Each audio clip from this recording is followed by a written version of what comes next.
Hello, everybody. My name is Ryan Crone. I'm here with Design for Learning with AI 101 and Basics for School Leaders. I'm a superintendent in Wisconsin, design consultant, and a learner. Excited to be here today to talk a little bit about AI and its role inside schools. This is a four-part workshop series. Again, AI 101 for leaders, followed by our AI concerns, challenges, and opportunity, AI ensuring success, and leaders using AI. Today, we're going to dig into our session one about what learners should know about AI, the role in schools, and how it should be incorporated into the classrooms. We're going to get started. This part has a four-part series: the basic introduction, the role in schools, when it should be incorporated, and we're going to end with what we call getting started and getting better, which is our chance as leaders to incorporate a culture of continuous improvement, taking steps forward with AI. When this world began talking about AI, we can think back it parallels very well nicely with 30 to 40 years ago when the internet just came into schools. With the internet, there was a whole bunch of talk about sort of the privacy issues, security issues, as well as the opportunity. And our goal is to really balance the opportunity here with the risks in terms of safety, privacy, and ethical issues when it comes to AI. The internet, if you scale back and look at what's happening in the early 90s with the internet coming into school, there was so much conversation about how it would fit, the implications it would have on learning. And even this quote from NBC News was, on the internet, high schoolers can get practice SAT questions. You just think about what people are thinking about what it could do. And that's really where we're at with the start of AI. What is it? What can it do? What are the pros and cons? And we're going to dig into this a little bit. But the parallels are important because where we've gotten to with the internet over the last 30 to 40 years in schools is really a reminder of what it is that we want students, what does effective and powerful learning look like in our schools? What does effective leadership look like? What does effective teaching look like? And how do we hold pure to that no matter which tools we're using to assist in the process? AI 101. When we really start talking about artificial intelligence, we're really talking about technology that all of a sudden can process large amount of data and really be able to do things like recognize patterns, make decisions, and even start to judge like human beings. It's crazy in terms of where the conversation's already at with the AI tools and where it might go. It's also going to be important that we really understand how to position it in the learning process so it doesn't do the learning for us, but can help assist along the way. There's so many resources out there, but basically as a school leader, you're going to want to have a basic understanding of AI and how it works. And we're going to really be talking about AI as a tool and how it can help educational leaders be more efficient and effective with tasks and projects, with improvement efforts, and even overall performance. In terms of AI, it's going to continue to evolve. Where we are today and where we are going to be 1 year, 2 years, and 5 years from now is going to be very different. I like to think a lot about first cell phones. Originally, it had just a primary function or two of making a call, and then eventually it was taking text, sending pictures. And now people are matching their tasks that they want to do on a cell phone with an app, whether it's about driving, whether it's about taking a photo, whether it's about finding information. We're matching a task that we have in mind with an app. And that's really where AI is going to come in terms of so many tools that it can have. We want to think closely about that. The pluses of AI in schools are really that it's going to help us personalize learning. I have a background in personalized learning and really helping agencies do that. And you can really get to know kids, get to know the learner profile, and start to customize learning experiences. We get to do data analysis, large groups of data, and really help to hone in on what data trends might be, whether that's from perception data, achievement data, or just overall enrollment data across systems.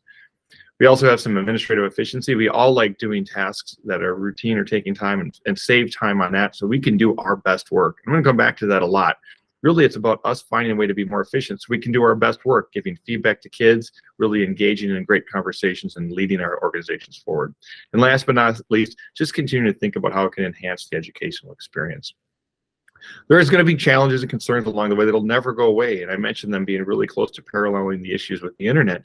But in terms of privacy and safety, equity issues, ethical issues, big time with AI and just people's work and ownership, as well as just training, staying up to date on what this is and how we can use this. There's some real advantages that we can do. At the same time, we want to make sure that we're keeping up as best we can. AI is not just affecting education. We know it's affecting our whole world. Every industry in some ways facing it.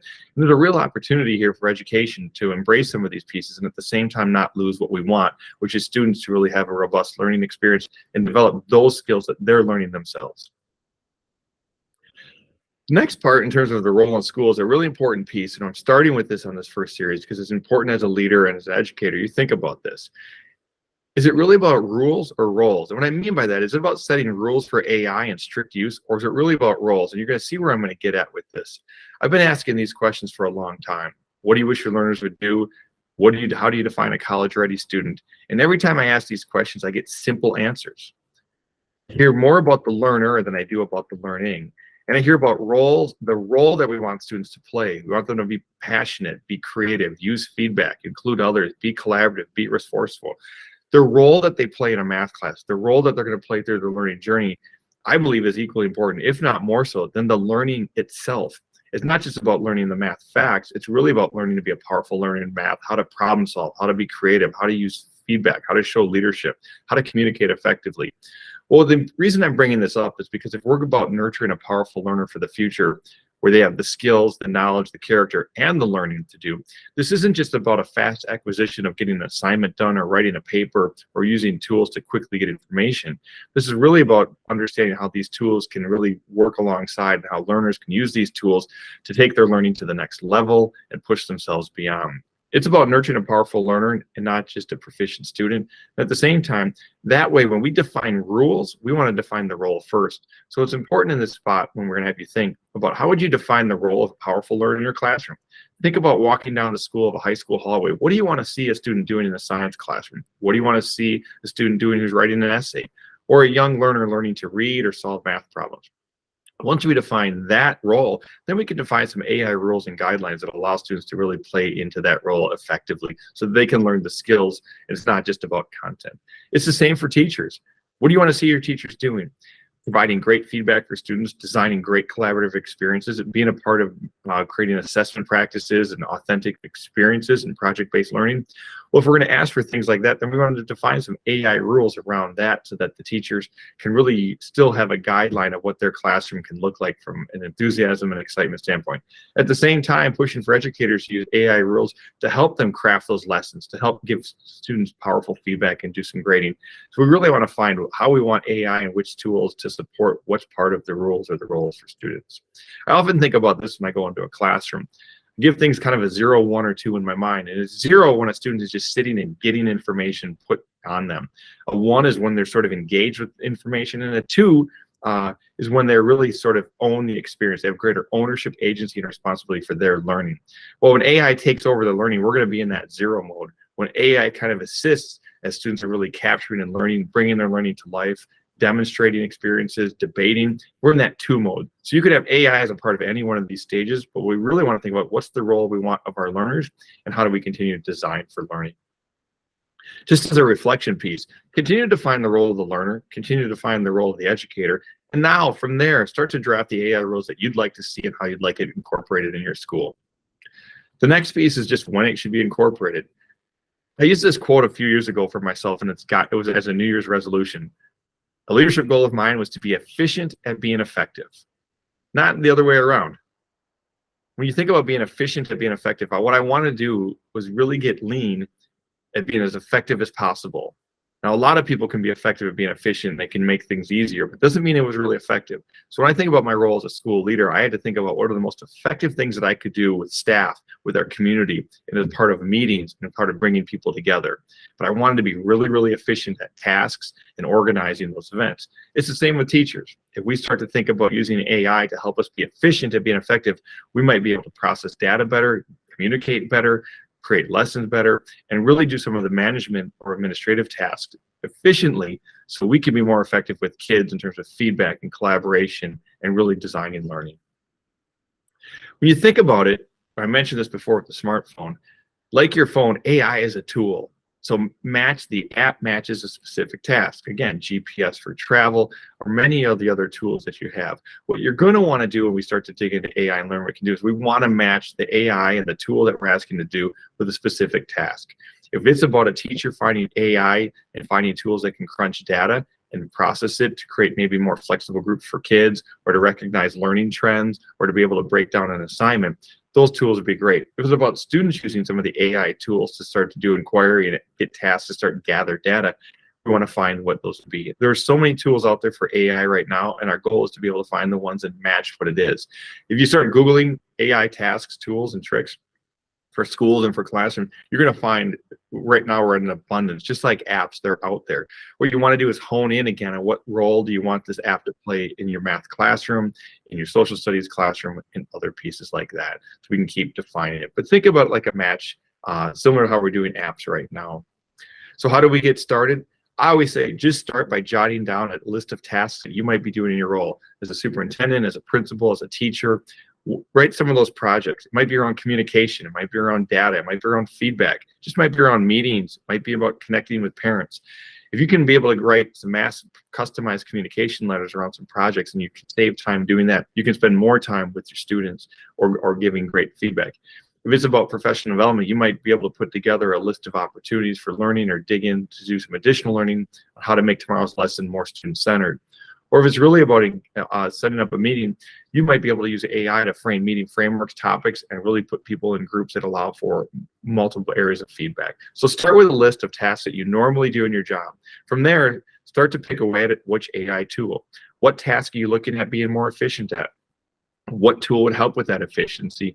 And most importantly, will the efficiency that you gain with the tool help with the effectiveness? Again, what we don't want to do is just breeze over all of our work and have things get done really easy if it hasn't become more effective. And I always going to put the two together. So take that task and now use an AI tool match. And that really is going to help to make sure that you're still holding core to your main purpose as an educator or as a leader of bringing people together and ensuring powerful learning is happening.